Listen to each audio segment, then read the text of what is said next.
좋은 아침입니다. 자, 우리 앞뒤 좌우 돌아보시면서 한번 인사합니다. 사랑합니다. 축복합니다. 한번 인사합니다.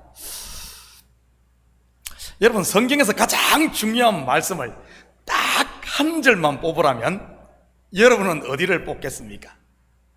아마 이구동성으로 요한복음 3장 16절일 겁니다.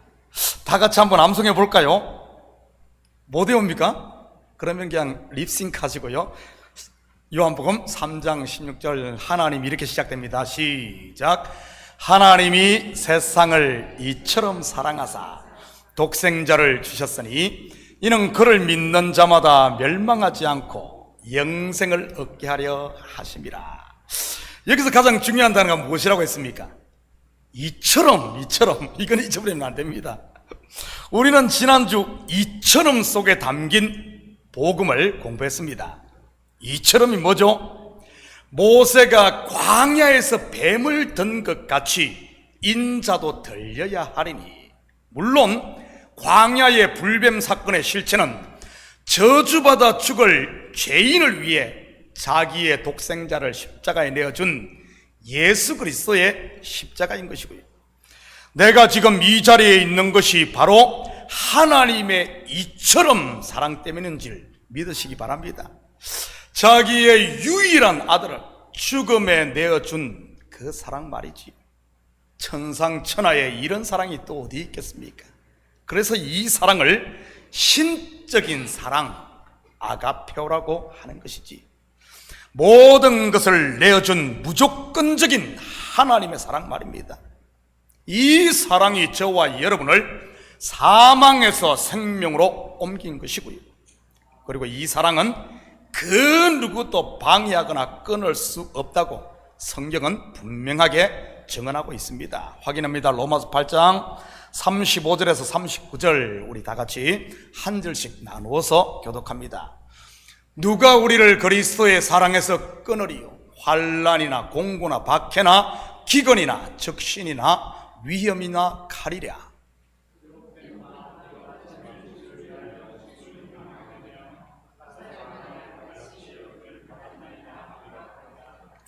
그러나 이 모든 일에 우리를 사랑하시는 이로 말미암아 우리가 넉넉히 이기느니라.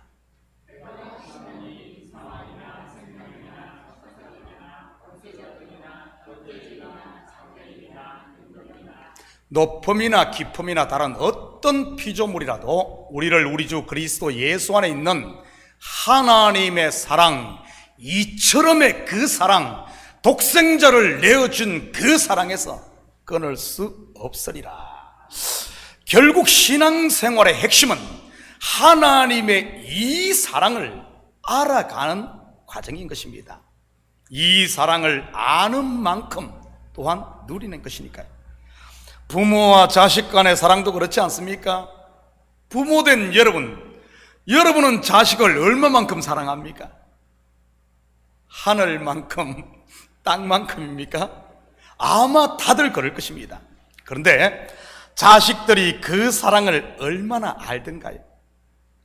자기 원하는 것 좀 해주면 우리 아빠 최고야, 우리 엄마 최고야 하지만 자기 하고 싶은 거 못하게 하면 어떻던가요?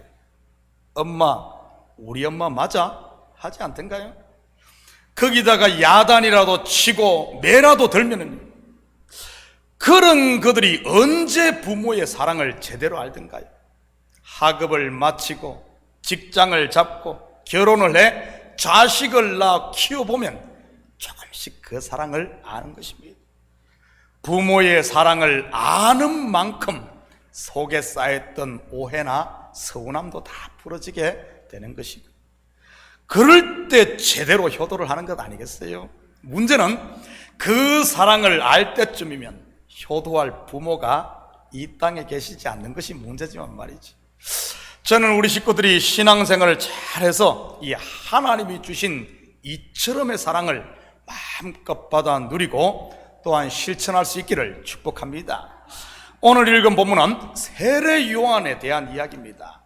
세례 요한에 대해서는 이미 1장에서 자세히 나와 있었어요. 다뤘지요. 그런데 예수님의 공생애가 본격적으로 시작된 이 시점에 본서의 저자인 사도 요한은 왜 세례 요한의 이야기를 이곳에 넣은 것일까요?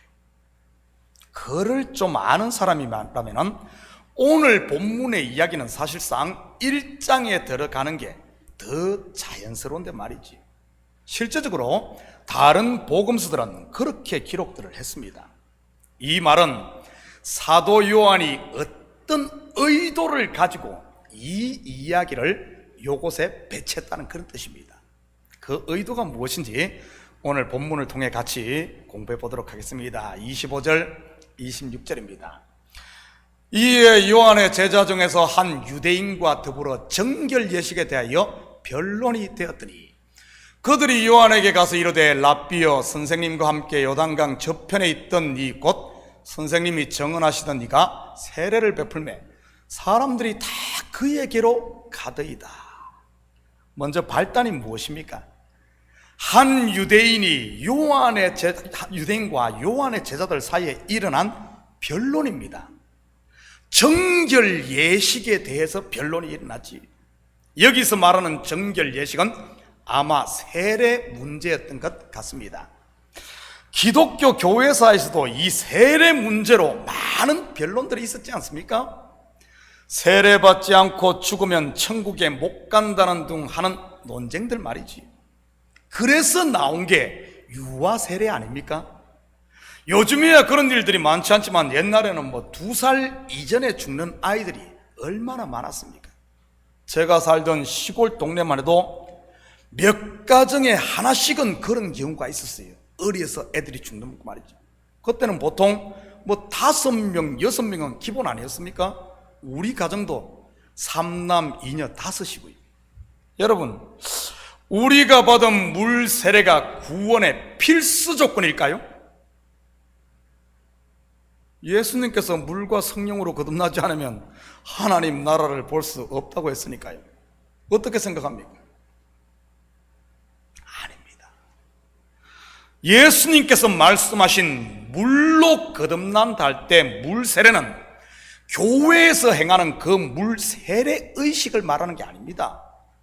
물은 심판을 말하는 것으로 그리스도와 함께 우리의 옛사람이 십자가에 못 박히는 죽음을 말하는 것입니다. 노아의 홍수 심판의 실체가 바로 이 물세례인 것이고요. 세례를 받아 구원 얻는 것이 아니라 예수 그리스도를 믿음으로 구원을 얻는 겁니다. 물론 여기서 믿는다는 말은 예수 그리스도를 영접한다는 말로 그의 죽으심과 살아나심에 내가 연합된다는 의미고요. 그리고 교회에서 주는 세례는 하나님의 자녀가 되었음을 공동체 앞에 선언하는 행위에 더 가깝습니다. 요한의 제자들이 한 유대인과의 이 변론에서 아마 한 방 먹었던 것 같아요. 그래서 그들이 스승을 찾아와 한 소리 하는 것 아니겠습니까? 선생님이 정언한 사람이 세례를 베풀매 다들 저 사람에게 간다고 말이지. 여러분, 뺨은 밖에서 맞고 화풀이는 안에서 하는 그런 격이지. 예수님보다 먼저 요단강에서 세례를 준 사람이 누구입니까? 자기들의 스승 세례 요한입니다. 예수님은 나중에 와서 세례를 주었고요. 지금 제자들 속에는 뭔가가 지금 꼬여 있었던 것입니다. 그렇잖아도 한 유대인으로 인해 심기가 편치 않은데 자기들과 함께 있던 제자들마저 예수님께로 한 명 한 명 가니 말이죠.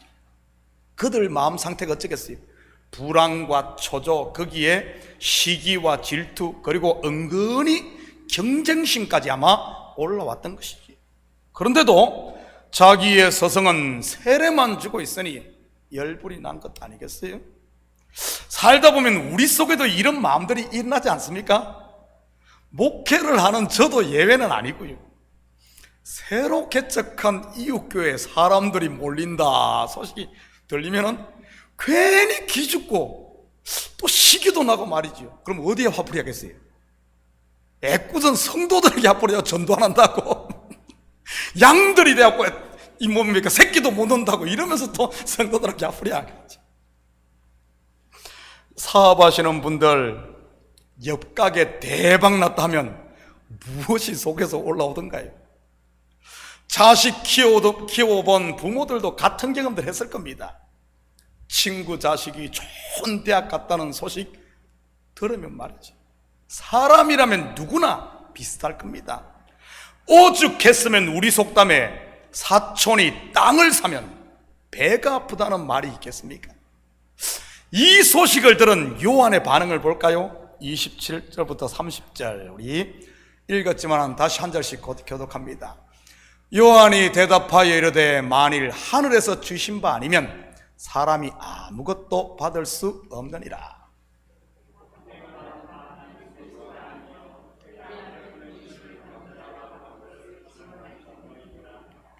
신부를 취하는 자는 신랑이나 서서 신랑의 음성을 듣는 친구가 크게 기뻐하니 나는 이러한 기쁨으로 충만하였노라.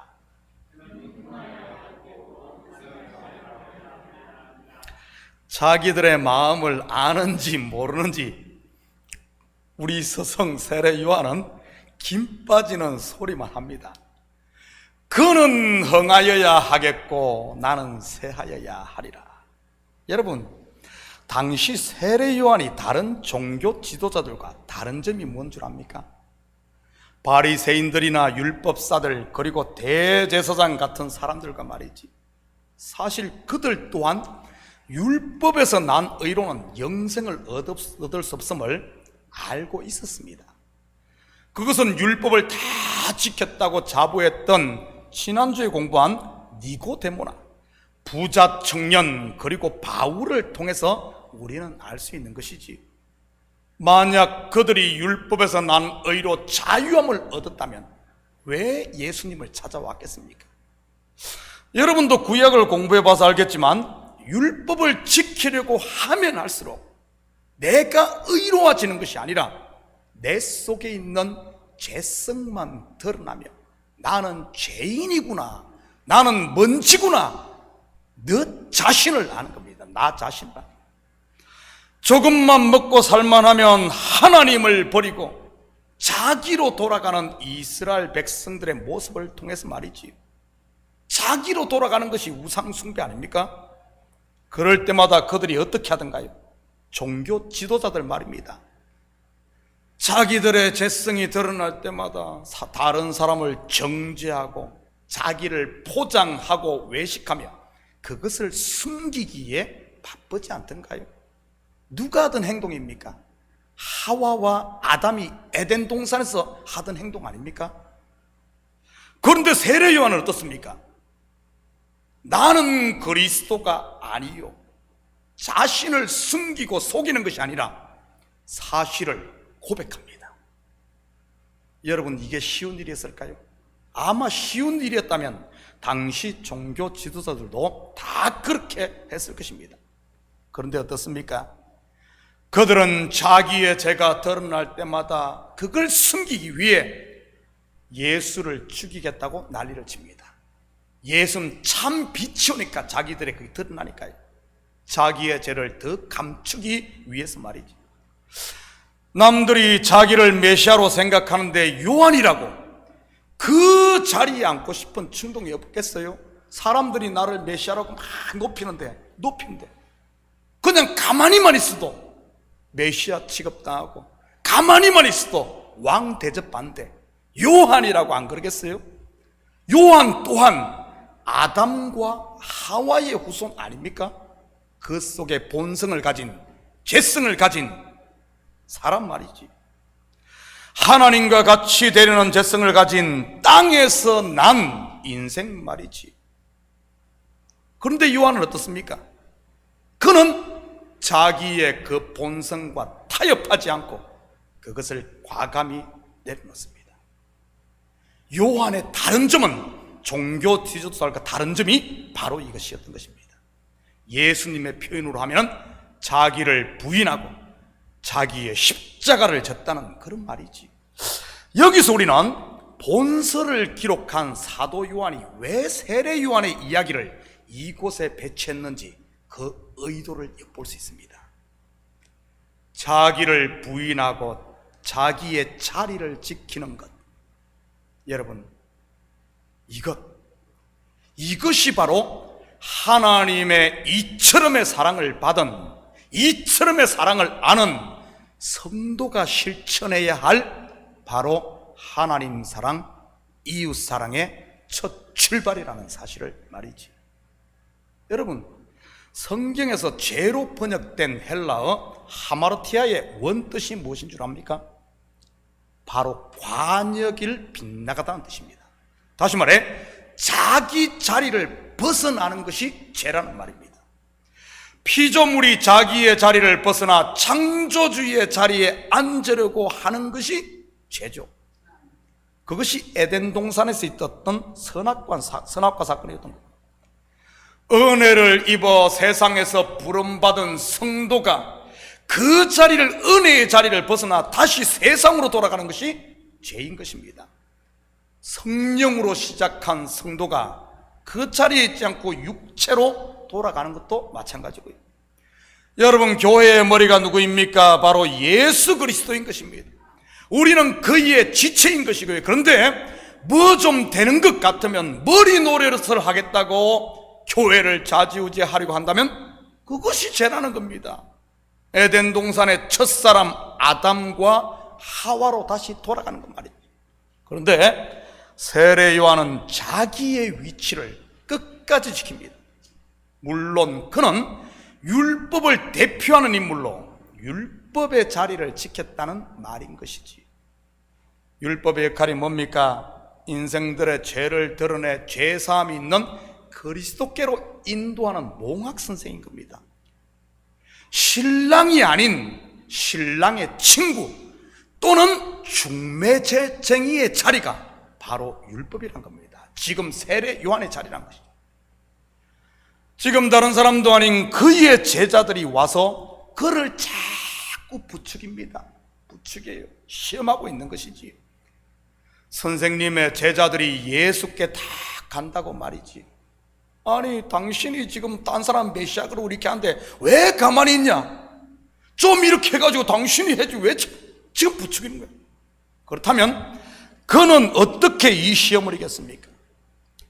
그는 흥하여야 하겠고 나는 쇠하여야 하리라. 뭐죠? 바로 내려놓음인 것입니다. 자기를 부인하는, 그러면서 자기의 자리를 지키는 것 말이지. 하나님께 이처럼의 사랑을 받은 성도가 해야 하는 사랑은 예수님이 죄인인 나를 위해 나무에 달렸듯이 이제는 내가 형제를 위해 나의 십자가를 져야 한다는 그런 의미인 겁니다. 그 역할을 감당함으로 그리스도를 온전히 전가한 사람이 바로 세례 요한이었던 것이고요. 그런 것을 예수님께서 어떻게 칭찬한지 볼까요? 누가복음 7장 28절입니다. 내가 너에게 말하노니 여자가 낳은 자 중에 요한보다 큰 자가 없도다. 그러나 하나님의 나라에서는 극히 작은 자라도 그보다 크니라 하시니, 바로 가장 큰 자라고 칭찬을 합니다. 물론 여기서 말하는 여자는 단순히 생물학적인 여자를 말한다기보다는 언약, 그 중에서도 옛 언약인 율법을 말하는 것이고요. 다시 말해 자기를 부인하고 자기의 자리를 끝까지 지킴으로 그리스도를 온전히 증거한 세례 요한, 그가 율법을 온전히 지킨 자라는 뜻입니다. 한마디로 그는 자기에게 주어진 미션을 완성한 것이지. 그러니 그 속에 기쁨으로 충만했던 것입니다. 마치 군인이 자기의 사명을 완수하고 전역을 하듯이 말입니다. 구체적으로 그 기쁨이 어떤 기쁨이었습니까? 바로 신랑이 신부를 취한 기쁨인 것입니다. 율법이 진리 안에서 하나가 되는 것 말이지. 성도는 성도의 자리에 있을 때 가장 행복한 줄 믿으시기 바랍니다. 만약 세례 요한이 자기의 자리를 이탈해 주위 사람들의 말에 놀아났다면 어떻게 되겠어요? 당연히 바리새인들이나 서기관들처럼 예수를 죽이는데 앞장을 섰을 것입니다. 그래야 자기가 메시아 행세를 할 수 있었을 테니 말이죠. 의인 행세할 수 있을 테니. 그에게 올무를 놓고 온갖 누명을 씌웠지 않겠습니까?